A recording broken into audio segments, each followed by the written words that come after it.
Welcome to the थियो study hub. मेरा नाम है शिवानी असवाल। अब आज हम करने वाले हैं यूनिट 2 का पार्ट 2 स्टार्ट। सब्जेक्ट क्या है? Administration and public policy. आप लोगों का है 5th सेमेस्टर वाले बच्चों का पॉलिटिकल साइंस में। इसमें हमने शास्त्रीय सिद्धांत जो है उसका हमने किया था फर्स्ट पार्ट।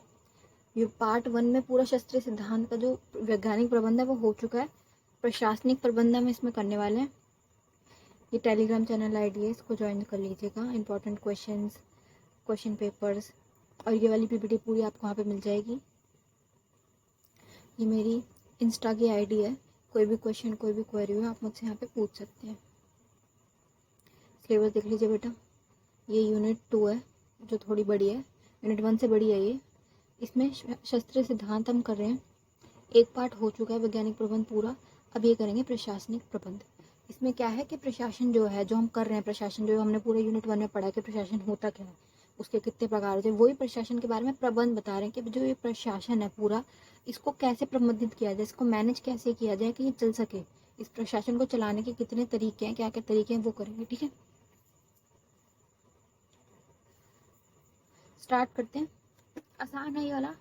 वैज्ञानिक प्रबंध थोड़ा डिफिकल्ट था, इससे ये वाला बिल्कुल आसान है। इसमें कुछ नई बात नहीं है, बस इसका मैनेजमेंट का तरीका बताएंगे कि इसको मैनेज कैसे करना है, कैसे चलता है एक प्रशासन, उसके बारे में उसके बुनियादी नियम बताएंगे। ठीक है, इस फोटो से आप समझ सकते हैं ना कि जब ये एक चक्का चलेगा तो दो दूसरा चलेगा, उसके बाद फिर ये तीसरा चलेगा। इसमें से कोई एक भी खराब हो तो पूरा ये जाम हो जाएगा चक्का, है ना। वही है, स्टार्ट करते हैं। प्रशासनिक प्रबंध। इस सिद्धांत के अनुसार प्रशासन का प्रबंध नियमों, प्रक्रियाओं तथा एक निश्चित नियंत्रण प्रणाली के अंतर्गत किया जाता है। अभी क्या बोल रहा है? इस सिद्धांत के अंदर, जो ये वाला सिद्धांत है, इसके अंदर क्या है? प्रशासन का जो प्रबंध है, जो प्रशासन का मैनेजमेंट है ना, वो नियमों माने रूल्स के, प्रक्रियाओं के हिसाब से, रूल्स जो बने हुए हैं, निश्चित नियंत्रण के, कोई एक बंदा नियंत्रण कर रहा है, कंट्रोल करना है, ये जो पूरी प्रणाली है ना, इसके अंतर्गत किया जाता है। इस पूरी प्रणाली को हम समझेंगे। पोस्ट कॉर्बेट भी आएगा, ये पूरा टॉपिक ये पोस्ट कॉर्बेट पे ही होगा और उससे ज़्यादा डीप में होगा। जो पोस्ट कॉर्ब मैं आपको समझा चुकी हूँ, यूनिट 1 के पार्ट 1 में पूरा करा हुआ है। ठीक है बेटा, अगर आपने नहीं देखा है पहले उसको देखिए, तभी ये वाले टॉपिक आपको समझ आएगा। इस सिद्धांत का प्रमुख उद्देश्य संगठन में अधिकतम कुशलता और मित्रवत्ता को प्राप्त करना है। अधिक कुशलता मतलब और अच्छे तरीके से काम कर सके हम, जो भी हमारा संगठन है उसमें और ज़्यादा कुशलता है, दक्षता है, निपुणता है। कोई भी वर्ड, कुछ भी आपको समझना है, डिफिकल्ट लगे तो आप कमेंट बॉक्स में मुझसे पूछ सकते हैं, मैं आपके लिए ट्रांसलेट कर दूंगी। क्योंकि पीपीटी हिंदी में ना, हिंदी वाले बच्चों के लिए ज़्यादा है, तो उस हिसाब से डिफिकल्ट हो जाते हैं कई बार वर्ड्स, बच्चे को समझ नहीं आता, तो उसका प्राइवेट करके दिखा देंगे, भेज देंगे हम आपको। प्राप्त करना योजना। अब ये क्या बोला है? फ्लो नियोजन को सबसे महत्वपूर्ण कार्य के रूप में माना जाता है। ठीक है, ये थोड़ी बुक की लैंग्वेज है, डिफिकल्ट लग सकती है, आगे हम आसान भाषा में करेंगे। और पढ़ेंगे क्या? मैनेजमेंट।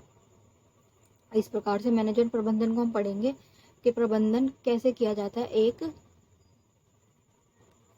प्रशासनिक संगठन का, चाहे वो निजी हो या फिर लोक हो। निजी प्रशासन हो, लोक प्रशासन हो, मैनेज इसी प्रकार से होता है, यही थीम होता है उनका, उसको चलाने का। ठीक है, अब एक बार ये देख लो कि किन किन विचारकों को पढ़ना है। अलग अलग विचारक आएंगे, हर विचारक अलग है, सबके नाम अलग है, सबके सोचने का तरीका अलग है, तो सब अलग अलग विचार देंगे, लेकिन हम इसको किस में पढ़ेंगे?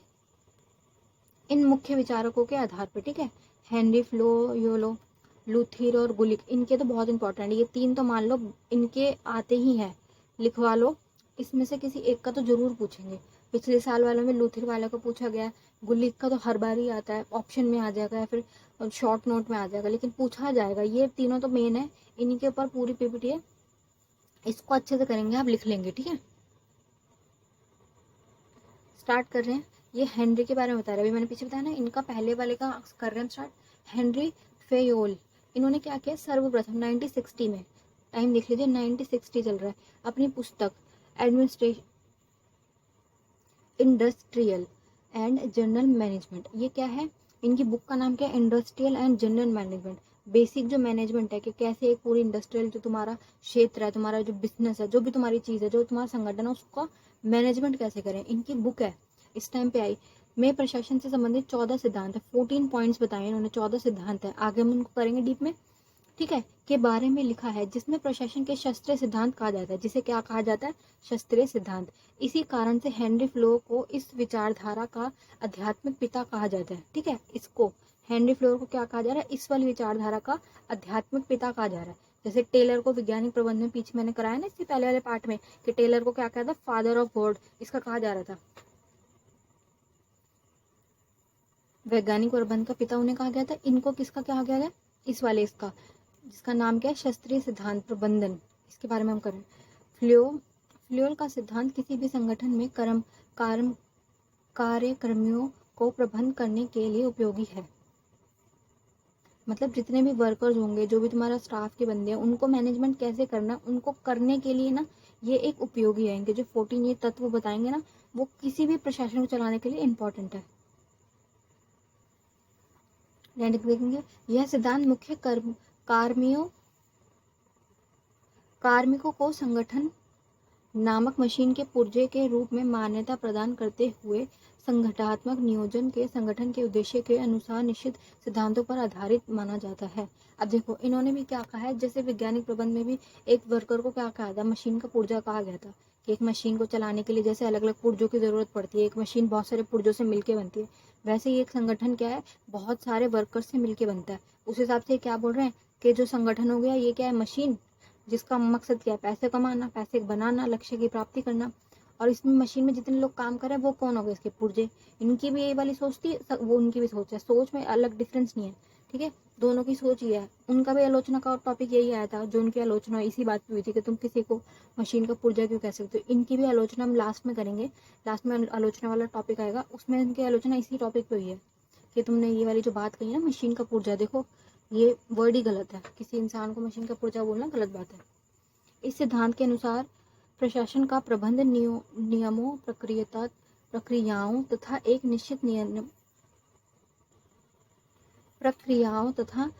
निश्चित नियंत्रण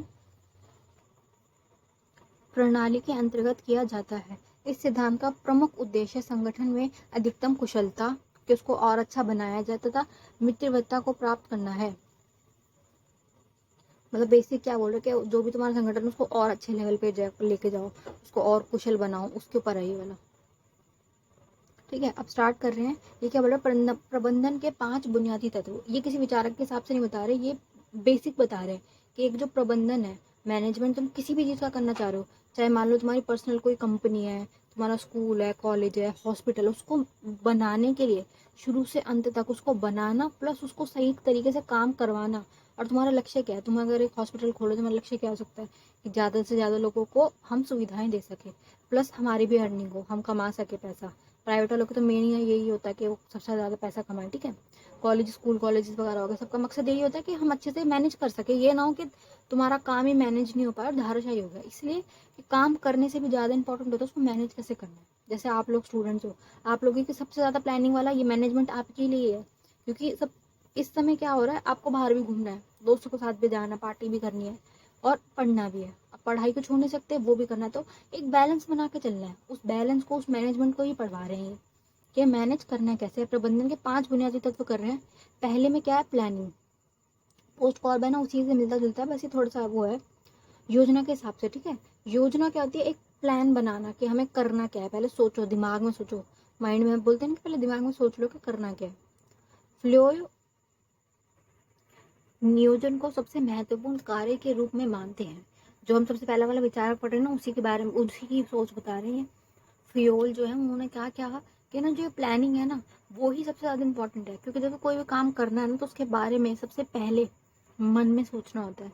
ये वाली बात किसी ने कही भी है कि कोई भी युद्ध हो, कुछ भी हो, रणभूमि में जीतने से पहले मनोभूमि में जीता जाता है। मनोभूमि क्या होता है? हमारा मन। हमारे मन में हमें सोचना पड़ता है, उसे की प्लानिंग करनी पड़ती है कि क्या क्या कैसे करना है, उसके बाद हम उस पर चलते हैं। मान लो अगर प्लानिंग ही नहीं की तो फिर काम भी नहीं हो सकता तुम्हारा, ठीक है। कार्य के रूप में मानते हैं, ठीक है। इसके अंतर्गत भविष्य मतलब फ्यूचर के बारे में हम आगे का सोचते हैं। सकारा संरचनात्मक कि तुम्हें करना क्या है। संरचनात्मक अपने दिमाग में एक प्लान बनाते, संरचना करते हैं कि भाई ये काम है, इतना पैसा लग जाएगा, इतने बंदों की जरूरत पड़ेगी, ऐसे ऐसे होगा, ठीक है। योजना का निर्माण तथा उद्देश्य के लक्ष्य का निर्धारण होता है कि हम चाह क्या रहे हैं, हमारा कैसे करना है, और लक्ष्य तुम्हारा गोल या सब कुछ निर्धारण हम कर लेते हैं। इसमें सब कुछ शामिल होता है, हम सोचते हैं, और ये सबसे ज़्यादा इंपॉर्टेंट होता है। क्योंकि इमेजिनेशन पावर हमारी सबको पता है कितनी है, सबको ही पता है कि हम कितनी ओवर थिंकिंग करते हैं, कितनी हम इमेजिनेशन करते हैं। तो ये इंपॉर्टेंट होता है कि गलत इमेजिनेशन ना करो, फालतू की ओवर थिंकिंग ना करो, डे ड्रीमिंग ना करो, ये सोचो कि आगे काम कैसे करना है इस बारे में, ठीक है। सबसे पहला पॉइंट आ गया प्लानिंग। अब दूसरा आएगा ये वाला, जिसमें क्या है, संगठित करना। आयोजना प्लानिंग तुम्हारी हो गई, अब उसको संगठित करना, जो तुमने सोचा ना दिमाग में उसको धरातल पे लाना, रियल लाइफ में लाना, रियल लाइफ से रियल लाइफ में लाना। आयोजन से तात्पर्य है मानव संसाधन तथा गैर मानव संसाधनों को एक साथ मिलकर काम करने के लिए आवश्यक संरचना की निर्माण करना। अब क्या कि जो जो चीजें तुम्हें चाहिए उस काम को करने के लिए, अब एग्जाम्पल लेके चलो, हमें स्कूल ही खोलना है, हमें प्रबंधन करना है, प्लानिंग हम स्कूल की कर रहे हैं, ठीक है। हमें स्कूल के लिए क्या क्या प्लानिंग करनी पड़ेगी, हम पहले हमने दिमाग में सोच लिया भाई हमें इतनी जगह चाहिए, इतने ये चाहिए, ये सब हो गया। अब उसके बाद स्टाफ भी तो चाहिए, जो ये लोग आएंगे मानव संसाधन, इनको कहा जा रहा है कि पढ़ाएगा कौन, हम थोड़ी ना सारी क्लास में जाके पढ़ा सकते हैं, हम तो प्रिंसिपल बनेंगे, सिर्फ हम प्रिंसिपल रूम में रहेंगे, मैनेज करेंगे, सबको काम देंगे हम, ठीक है। उस हिसाब से हम क्या करेंगे, ये लोग प्लस गैर मानव संसाधन। गैर मानव संसाधन में क्या हो गया कि क्या क्या सामान लगेगा, डेस्क कितने होंगे, बोर्ड्स कितने होंगे, क्लासरूम में जो जो चाहिए होगा, इलेक्ट्रिसिटी का सामान, सारा काम जो भी उस पूरे कॉलेज को बनाने में लगेगा, वो सब चीज हो गई मानव संसाधन में। अब मानव संसाधन में कौन होगा, ये स्टाफ वर्कर्स के, एडमिनिस्ट्रेशन ब्लॉक बैठेगा कि कैसे एडमिशन्स करने हैं, प्रोसेस क्या होगा, कैशियर कौन होगा, पैसे फीस कौन लेगा, ऐसे पूरा प्रबंधन कैसे किया जाएगा, उसको एक तरीके से इकट्ठा करना। पहले सोचा फिर उसके बाद इकट्ठा किया। अब इसका थर्ड पॉइंट आ रहा है आयोजन संगठित करना। अब इसमें ये क्या है, कोऑर्डिनेशन के ऊपर बात कर रहे हैं कि तुमने सोच लिया, तुमने वर्कर्स भी बुला लिए, सब कुछ हो गया, तुम्हारा स्टाफ बैठ गया। अब ये कि उसके बीच में एक कोऑर्डिनेशन कैसे बिठाई जाए कि सब लोग मिलजुल कर कार्य करें इस प्रकार से कि उलझ ना जाए तुम्हारा काम, कि आपस में ही टकरा गए, कि एक काम वाले दूसरे काम वाले को पसंद नहीं कर रहे, उनको ऐसे लग रहा है कि हमें ज्यादा काम दिए जा रहे हैं, उनको काम नहीं दिया जा रहा है, या फिर उनके बीच कम्युनिकेशन नहीं है, किसी प्रकार से कोई भी दिक्कत आ रही है तो उसको कोऑर्डिनेट करना कि कैसे इस चीज को ठीक किया जाए। आयोजन से तात्पर्य है कि संसाधन और गैर मानव संसाधन एक साथ मिलकर काम किया जाए, ठीक है, ये हो गया। अब क्या बोल रहा है, आदेश देना। आदेश देना किसका काम होता है, जो बंदा सबसे ऊपर हेड पे बैठा होगा, जिसने ये स्टार्ट किया है कि मैं ये काम ऐसे करवाऊंगा, जिसकी प्लानिंग है पूरी, वही बंदा तो वो देगा आदेश। हमने प्लानिंग कर ली, उसके बाद स्टाफ बिठा लिया, उसके बाद कोऑर्डिनेशन करवा ली सबके बीच में। अब क्या करेंगे, हम कमांड करेंगे, कमांडिंग वाला एक बंदा होना चाहिए। अधीनस्थ हो जितने भी तुम्हारे वर्कर्स है, जितने भी लोग आए स्टाफ वाले, उनको दिशा और निर्देश देने की प्रक्रिया को कमांडिंग कहा जाता है। उन्हें दिशा दिखाना कि तुम्हें करना क्या है, कैसे कैसे करना, रास्ता दिखाना, निर्देश देना कि तुम्हें इतना काम इतने समय में करना है। और ये काम कौन करेगा, एक बंदा जो बॉस होगा, ठीक है, उसको क्या बोलते हैं, कमांडिंग बोलते हैं ना, कमांडर जो कमांड देता है। नेक्स्ट क्या है, समन्वय। समन्वय में क्या होता है, एक प्रकार से बैलेंस बनाया जाता है, ठीक है। समन्वय में सभी विभाग और विभाग की कार्यवाहियों को संगठनात्मक लक्ष्यों को पूरा करने के लिए एकीकृत करने की प्रक्रिया है, कि सबको मिलजुल कर काम करवाया जाए इस प्रकार से, ठीक है। मान लो तुम्हारा कोई ग्रुप है, तुम कुछ काम करना चाह रहे हो, तुम्हारी आपस में लड़ाई होगी, वो काम किसी हाल में नहीं होगा, तो तुम आपस में लड़ गए, तुम्हारा ग्रुप आपस में लड़ रहा है। काम को पूरा करने के लिए और तुम्हारे जो भी लक्ष्य है उसको प्राप्त करने के लिए ना, सबका एकजुट होकर काम करना जरूरी है, जिसे क्या कहा जा रहा है, समन्वय। सभी विभाग, अलग अलग विभाग होंगे, है ना, ये वाला विभाग, ये वाला विभाग, उन सब विभागों की कार्यवाही मीन्स वर्क, जो भी वर्क है उसको संगठनात्मक मतलब ग्रुप के रूप में लक्ष्य को पूरा करने के लिए एकीकृत करने की प्रक्रिया है। एकीकृत मतलब इकट्ठा करना, उनको एक साथ मिला के काम करना।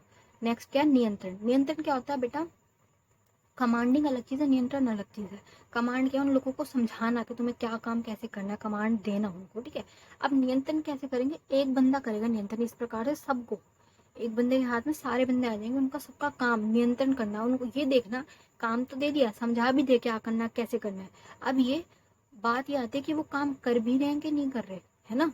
जैसे सरकारी स्कूल में चले जाओ, तुमने उन्हें समझा दिया, बता दिया, तुम्हारा उनका काम किया, उन्हें सबको पता है हमारा काम क्या, बच्चों को पढ़ाना काम है, लेकिन फिर भी वो नहीं पढ़ा रहे हैं। क्यों नहीं पढ़ा रहे हैं, क्या कारण है कि वो नहीं पढ़ा रहे, क्योंकि उनको ना नियंत्रण करने वाला कोई नहीं है, कोई उनको देखने वाला नहीं है ना। अगर मान लो प्रिंसिपल आ जाए एक चक्कर लगाने, मतलब होता है ना कि प्रिंसिपल इंस्पेक्शन पे है, हल्ला मच जाता है, सारे टीचर पढ़ाने लग जाती हैं अच्छे से कि टीचर आज इंस्पेक्शन पे है, घूम रही है प्रिंसिपल, वही चीज है। अब ये कि तुमने काम सौंप दिया, तुमने सैलरी बांट दी, सब कुछ हो गया, पर काम हो भी रहा है कि नहीं हो रहा ना, इसका नियंत्रण करना बहुत जरूरी है, और वो कोई एक बंदा करता है।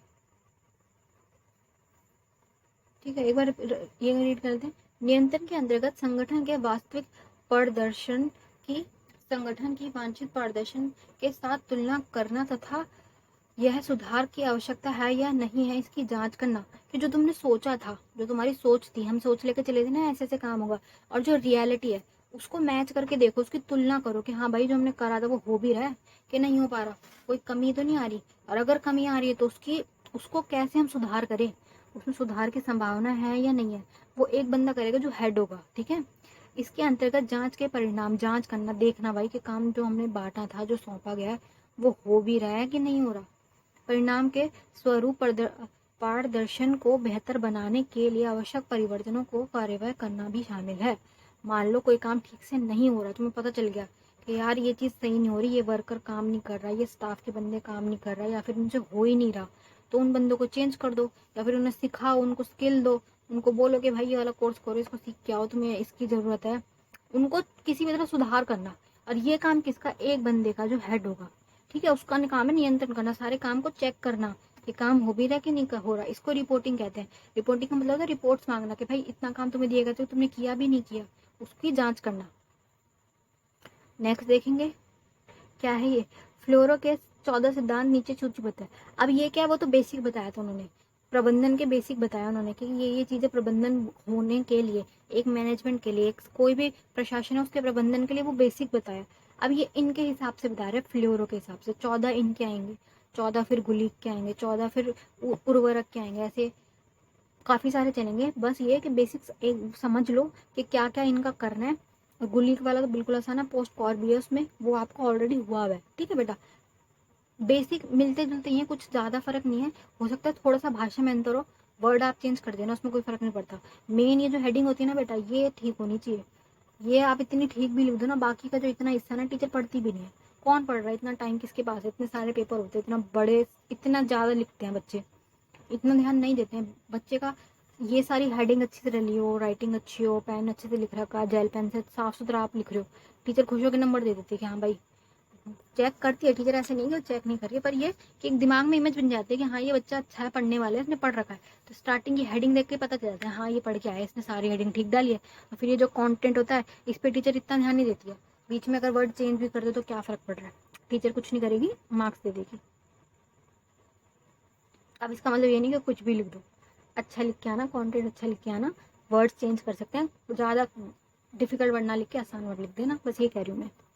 कार्य विभाजन, ठीक है, सबसे पहले क्या बोल रही है, कार्य का विभाजन करो, काम जो है ना उसको डिवाइड कर दो कि कौन कितना काम करेगा, कितने समय में करेगा, डिवाइड करो उसको। ठीक है, कार्य विभाजन पहला है। दूसरा क्या है, सत्ता व उत्तरदायित्व, कि किसको क्या करना है ना, उत्तरदायित्व दो कि किसका कौन सा काम है उसको दो उत्तरदायित्व। प्राधिकरण, चलो उसको रीड भी कर ही लेते हैं। क्या बोल रहा है, जब कर्मचारी कार्य विशेष के लिए नियुक्त किए जाते हैं तो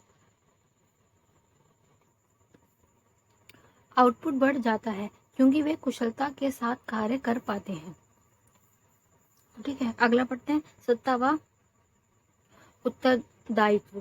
क्या बोल रहा है, प्रबंधन को आदेश देने का एक अधिकार होना चाहिए। प्रबंधक जो भी है, प्रबंधक, प्रबंधन नहीं बोल रहा, प्रबंधक जो भी करने वाला मैनेजर है, प्रबंधक को आदेश देने का अधिकार होना चाहिए कि वो ऑर्डर दे सके कि भाई तुम ये काम सही नहीं कर रहे तो ठीक से करो। लेकिन उन्हें यह भी ध्यान रखना चाहिए कि प्राधिकारणों के साथ जिम्मेदारी भी आती है। प्राधिकार मतलब तुम्हारे पास अगर कोई पोस्ट आ रही तो उसकी जिम्मेदारी भी आएगी। तुम जिस भी पोस्ट पे, उसके साथ तुम्हें वर्क का जो लोड होगा, वर्क का जो स्ट्रेस होगा वो भी आएगा। तो अनुशासन, एक डिसिप्लिन, ठीक है, संगठनों के अनुशासन को कायम रखा जाना चाहिए। देखो काम कर रहे हो तुम, ठीक है, थोड़ा सा अनौपचारिक बिहेवियर भी होना चाहिए, अनऑफिशियल बिहेवियर भी होना चाहिए कि थोड़ा बात कर सके, छुट्टी मिल सके, थोड़ा सा माहौल अच्छा होना चाहिए ताकि काम करने वाले बंदे का मन लगे, वो परेशान ना हो। लेकिन इतना भी ज्यादा ओवर फ्रैंक नहीं होना कि वो काम ही ना करे, हद से ज्यादा अनौपचारिक भी नहीं होना। अनुशासन भी जरूरी है, बैलेंस बना के रखना बेटा। हद से ज्यादा अनुशासन भी मत करो कि वो बंदा परेशानी हो, उसका काम ही ना हो, कि इतना ज्यादा डिफिकल्ट कर रहे हैं, ये बिल्कुल हद से ज्यादा काम करा रहे हैं, ये भी नहीं होना चाहिए।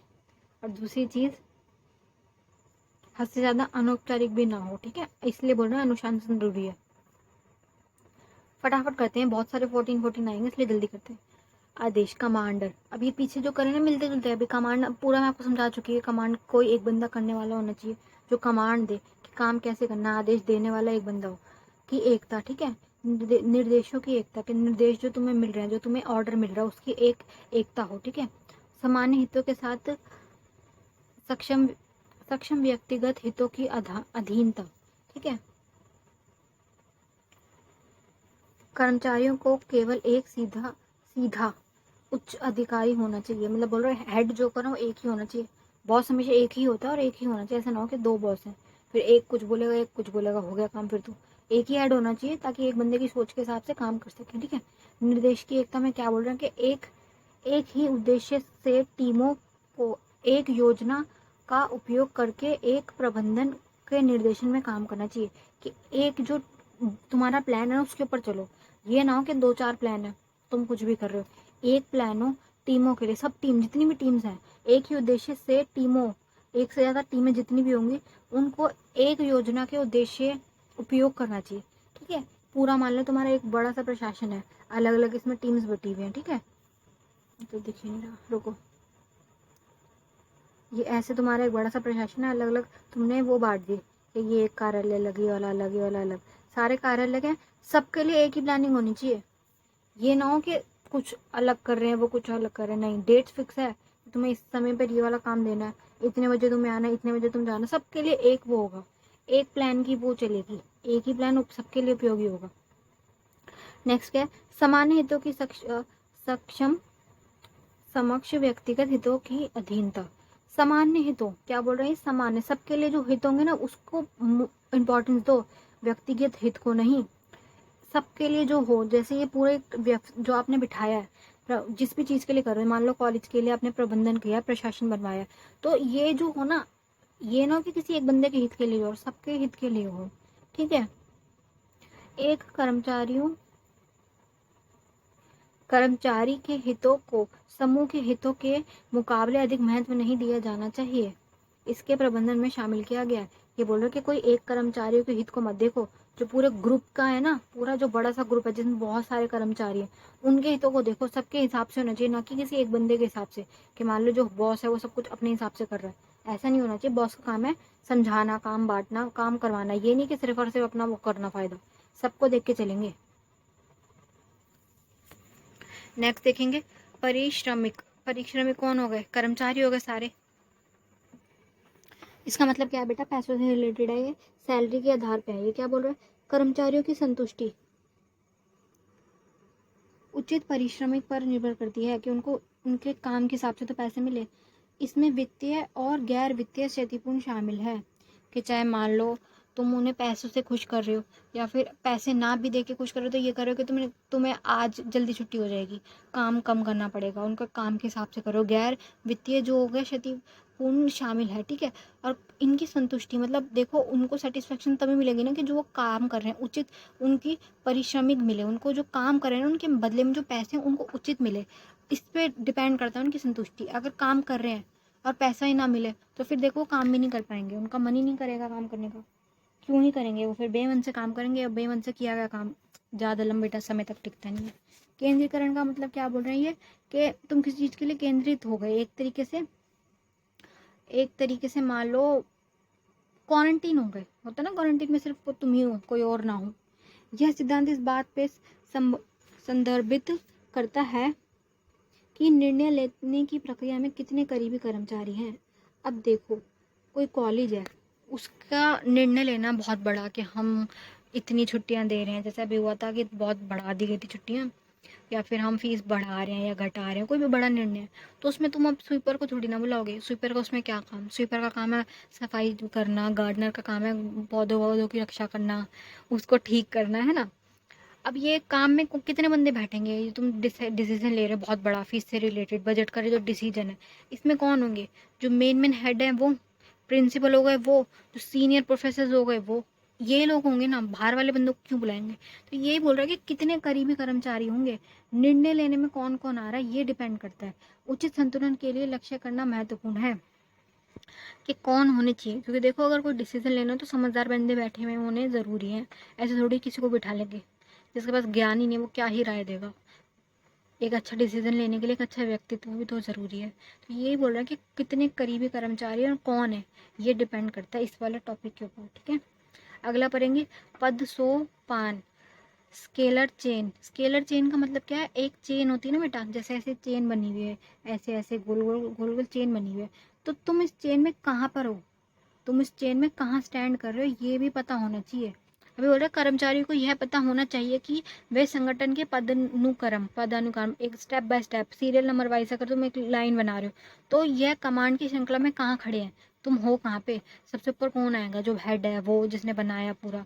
ठीक है, उसके बाद प्रिंसिपल वगैरह वाले लोग आ गए, उसके बाद प्रोफेसर आ गए, सीनियर प्रोफेसर आ गए, उसके बाद प्रोफेसर आ गए, फिर असिस्टेंट प्रोफेसर आ गए, ऐसे पूरा एक चेन चलती है ना, कि ये वाला ये है, फिर स्टाफ के बंदे आ गए, फिर सबसे नीचे कौन आएगा, ऐसे कि तुम हो किस लेवल पे, ये भी बता रहा है कि ये भी पता होना चाहिए कर्मचारियों को। पद सोपान, स्केलर चेन, आदेश। जो ये बेटा मैं ये दोबारा बोल रही हूँ वाली बात, कि ये जो है ना मेन ये सब ये हेडिंग है पर्पल वाली, इनको अच्छे से याद कर लो, लिख लो एक बार और इसको अच्छे से याद कर लो, समझ लो इनका मीनिंग क्या है, अपनी भाषा में लिख देना, पूरा आंसर आपको आराम से आ जाएगा। 18 मार्क्स का क्वेश्चन होगा ना, कम से कम मिनिमम 8 से 10 पेज तो लिखने पड़ेंगे बेटा। तो यही कि इनको याद कर लो और इसको ज़्यादा से ज़्यादा लिखना, टीचर को देखने में लगे कि हाँ भाई इस बच्चे ने सब कुछ पढ़ के आया है। ये आदेश तो पता है आपको, ऑर्डर देना। फिर उसके बाद इक्विटी, कर्मचारियों के कार्यालय की स्थिरता। स्थिरता माने उसकी स्टेबिलिटी। क्या बोल रहा है बेटा ये, प्रबंधकों जो मैनेजर्स हैं, जितने भी मैनेजर्स हैं, उनको हर समय कर्मचारियों के लिए उचित होना चाहिए, कि तुम्हें ठीक होना चाहिए, गलत ना करो। दोनों ही रूप में आवश्यक अनुशासन बनाए रखना, कि आवश्यक अनुशासन बनाए रखें, हद से ज़्यादा अनुशासन ना करें कि बिल्कुल तुम पत्थर दिल हो गए, कठोर हो गए, ऐसा नहीं। जहाँ उपयुक्त हो, जहाँ ज़रूरत पड़ रही है वहाँ दया के साथ कार्य करना, कि जहाँ तुम्हें लग रहा है कि भाई ज़रूरत है उस इंसान को, कि उसे छुट्टी चाहिए या उसे पैसों की अधिक आवश्यकता है, दया के हिसाब से दे दो, है ना, ये वाली बात बोल रहे हैं। अगला क्या है,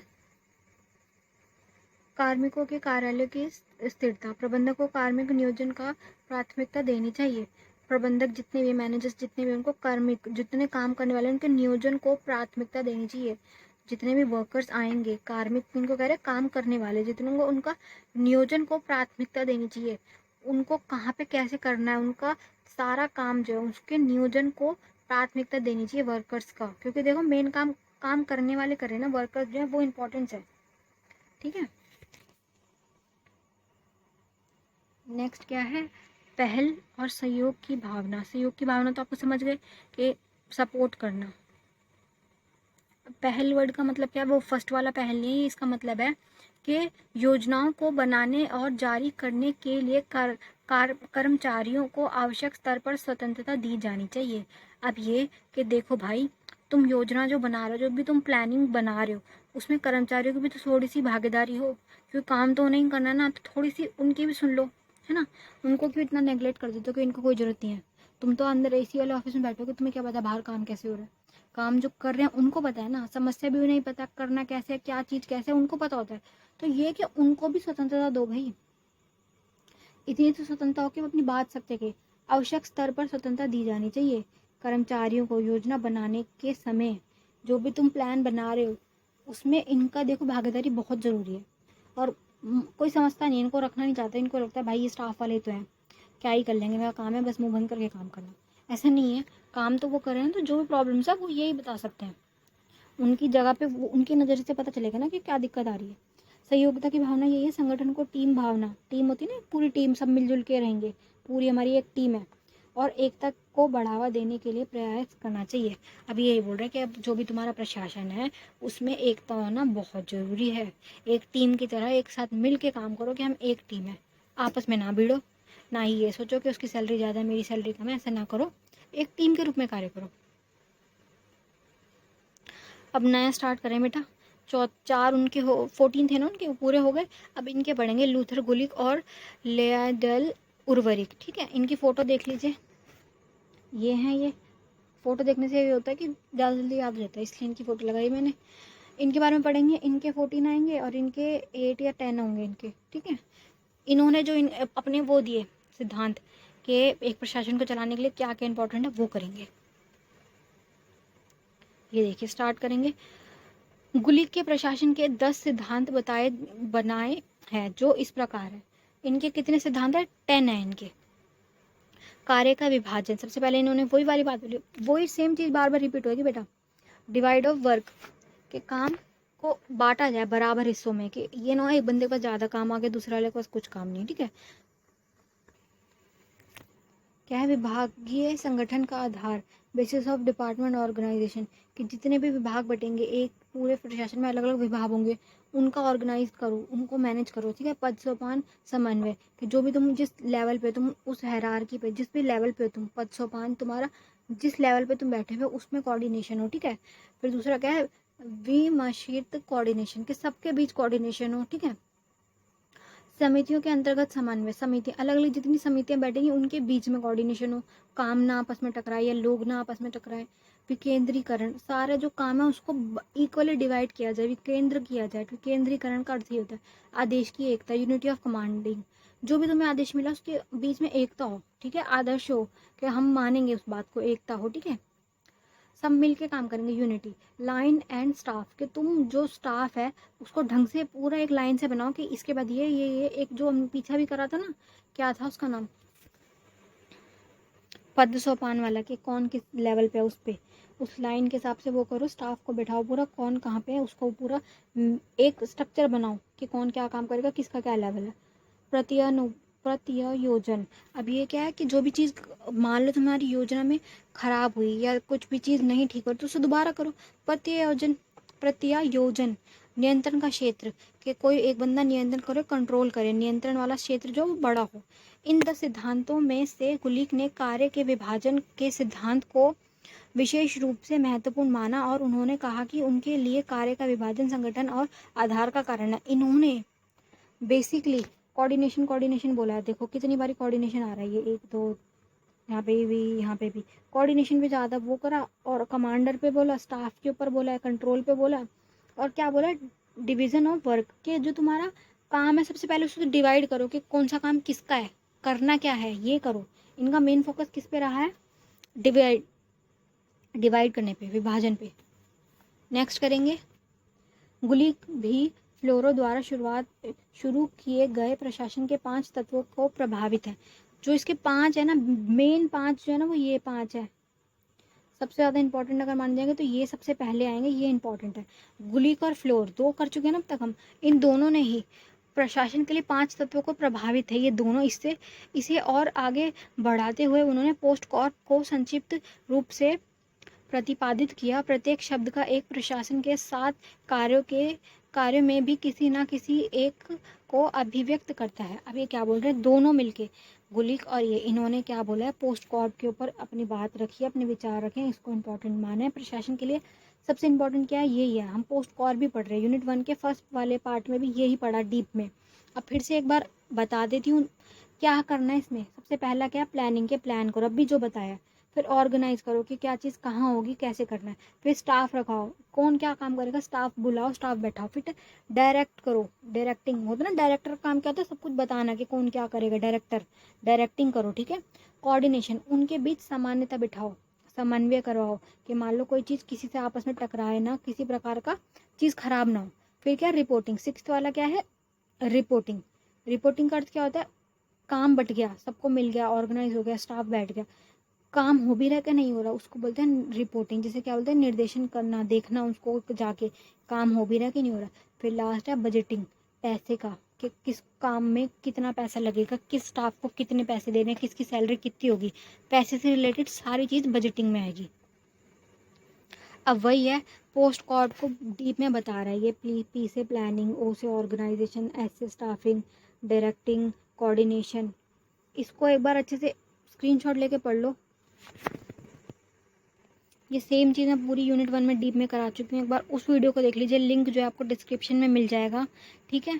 प्लानिंग माने प्लान करना, थक चुकी हूँ मैं, पोस्ट कॉप तो समझा के थक चुकी हूँ मैं। ऑर्गेनाइजेशन क्या हो गया? संगठन बनाना, उसको ऑर्गेनाइज करना, स्टाफ बिठाना, डायरेक्टिंग उनको निर्देशन देना, कोऑर्डिनेशन मतलब संबंध सुधारना, उनके बीच में समन्वय बिठाना, कर्मचारियों को एक टीम की तरह कार्य करवाना एकता के रूप में। अब ये क्या है, रिपोर्टिंग, रिपोर्ट माने उनसे संबंध, उससे कार्य की जांच करना कि कार्य हो भी रहा कि नहीं हो रहा। बजटिंग माने पैसों से रिलेटेड, वित्तीय सारी चीज़ें इसमें आ जाएंगी, पैसों से, फाइनेंस वाला। अब नेक्स्ट पढ़ते हैं, नेक्स्ट वाले का नाम क्या है, उर्वरिक। वो वाले विचारक हो गए। अब उर्वरिक का करते हैं, एक बार जल्दी से कर लेते हैं, वीडियो बहुत लंबी हो जाएगी। करते हैं, उर्वरिक द्वारा प्रतिपादित उद्देश्य, ऑब्जेक्टिव, तुम्हारा उद्देश्य कैसा, पहले तो ये देखो तुम चाह क्या रहे हो। संतुलन, समतुल्यता, समतुल्यता, जिम्मेदारी, कि जिम्मेदारी किसकी होगी। क्या बोल रहे हैं, उनका मानना था कि प्रत्येक संगठन का एक स्पष्ट लक्ष्य होना चाहिए, कि तुम्हारा फिक्स्ड हो कि तुम करना क्या चाह रहे हो, उद्देश्य तो फिक्स हो, लक्ष्य फिक्स हो। फिर ये क्या, समतुल्यता, ये क्या, जिम्मेदारी और अधिकारियों के बीच समानता हो, समतुल्य हो। कोऑर्डिनेशन को ही दूसरे वर्ड में बोल रहे हैं, डिफिकल्ट वर्ड में। जिम्मेदारी क्या है, वरिष्ठ कार्मिकों और अधीनस्थ के बीच काम के लिए जवाबदेह होते हैं। क्या है, जो कर्मचारी हैं और जो अधिकारी, तुम्हारा मैनेजर है, वो सब क्या है, काम के लिए जवाबदेह होते हैं कि काम हो भी रहा है कि नहीं हो रहा। फिर क्या है, स्पैनल ऑफ कंट्रोल, कंट्रोल करना आना चाहिए, कंट्रोल वन, नियंत्रण वाला टॉपिक आ गया कि कोई एक बंदा कंट्रोल करेगा। एक पर्यवेक्षक प्रभावी रूप से केवल सीमित संख्या में 5 से 6 लोगों की देखभाल कर सकता है। एक बंदा जो है हेड है, उसका काम क्या है, उसको देखना, तो ये ज़्यादा से ज़्यादा 5 से 6 लोगों को देख देगा। यदि उसका कार्य आपस में जुड़ा हुआ है, अधिक श्रमिकों के साथ, उसका काम और ज़्यादा श्रमिकों के साथ है, तो पर्यवेक्षक के लिए जिम्मेदारी नाटकीय रूप से बढ़ जाती है, उसका काम क्या होता है, और ज़्यादा बढ़ जाता है। एक बंदा कितने लोगों पे नज़र रख सकता है, ज़्यादा से ज़्यादा 10-15, पर अगर बहुत सारे वर्कर्स हो तो वो नज़र नहीं रख पाएगा। उसका काम जो है, उसकी जिम्मेदारी नाटकीय रूप से बढ़ जाती है, बहुत ज़्यादा काम उसका बढ़ जाएगा। स्केलर सिद्धांत क्या बोल रहा है, एक पिरामिड संरचना के पदानुसार आयोजन, के पिरामिड बनाओ और ये बनाओ, इस प्रकार से पिरामिड के आधार पर आयोजन करो। आयोजन क्या, आपकी जो भी प्लानिंग है कि सबसे पहले क्या, फिर उसके बाद क्या, फिर उसके बाद क्या, उसके बाद क्या, लास्ट में क्या, इस हिसाब से प्लानिंग करो। विशिष्टीकरण में क्या बोल रहे हैं ये, विशिष्टीकरण में किसी के काम को एकमात्र जिम्मेदारी तक सीमित करना। तुम्हारा काम ये है, तुम्हें ये ही करना है, इससे आगे नहीं बढ़ना। एक ही काम करते करते इंसान जो है वो स्किल्ड हो जाता है उस काम में, उसकी हाथ मतलब पक्का हो जाता है, बैठ जाता है उसका हाथ, इसलिए। ठीक है, इसका कार्य विशिष्टीकरण का बढ़ावा मिलता है। कोऑर्डिनेशन में आपको समझा चुकी हूँ। निर्देशन का सिद्धांत, निर्देशन में क्या, प्रत्येक कर्मचारियों, कार्मिकों को कर्तव्यों को निर्धारण करने का सिद्धांत, कि तुम्हें जो काम दिया गया निर्धारित है, तुम्हें वो काम करना है। अब पढ़ेंगे, लास्ट टॉपिक आ रहा है आलोचना, सेकंड लास्ट है ये। इसके बाद प्रासंगिकता पढ़ेंगे। आलोचना का अर्थ है कि जो इन्होंने सिद्धांत दिए, इनकी आलोचना क्यों हुई। सबसे पहला कारण तो ये है कि इन्होंने इंसान को जो पुर्जा बोला ना, मशीन का पुर्जा, उस बात पे इनकी सबसे ज़्यादा आलोचना हुई है। और दूसरा ये, लोगों ने बोला कि तुम्हारा सिद्धांत ना बढ़िया नहीं है, और भी सिद्धांत आए, लेकिन हुआ क्या, इनके सिद्धांत के आगे और किसी का सिद्धांत रुका नहीं। इसलिए क्या हुआ कि जो इनका सिद्धांत है ना, वो आज भी प्रासंगिक है। प्रासंगिक माने इम्पोर्टेंस है। बिना इनके जो सिद्धांत के जो इन्होंने ये बताया ना, पोस्ट कॉर्ब वाला, उसके बिना काम नहीं चल सकता, तो इसलिए ये आज भी प्रासंगिक है। दूसरी चीज़ ये, आलोचना क्यों हुई, एक बार वो पढ़ लेते हैं। अब क्या हुआ, जो इनके सिद्धांत आए, क्या है, प्रशासन प्रबंधन के, इनके क्या हो, तीव्र आलोचना का सामना करना पड़ा।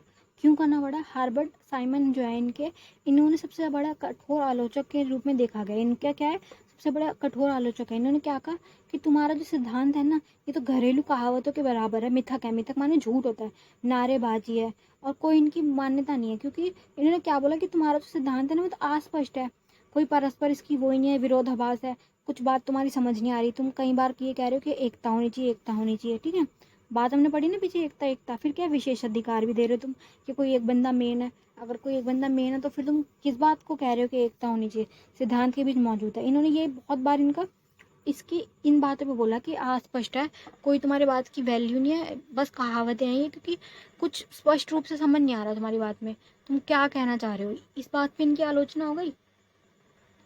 दूसरा अब क्या है कि इनकी प्रासंगिकता क्या है, अगर इतनी आलोचना है तो प्रासंगिकता क्या है। प्रासंगिकता का कारण ये है कि माना इनकी वो जो है अस्पष्ट है, कुछ बात समझ नहीं आ रही ढंग से, बार बार एक ही बात रिपीट हो रही है और बातें आपस में विरोधाभास एक दूसरे को काट रही हैं। एक जगह पे तुम कह रहे हो कि बहुत ज़रूरी है स्टाफ को अच्छे से रखना, भी हमने पीछे करा ना, स्टाफ को सैलरी दो।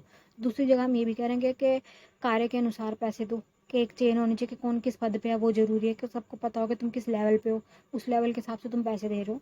ये भी चीज़ गलत है, आपस में तो कट रही है ना बातें, कि एक तरफ से तुम ये कह रहे हो कि स्टाफ को अच्छे से रखो, दूसरी तरफ ये कह रहे हो कि पहले उसको ये बताओ कि तुम किस लेवल पे हो।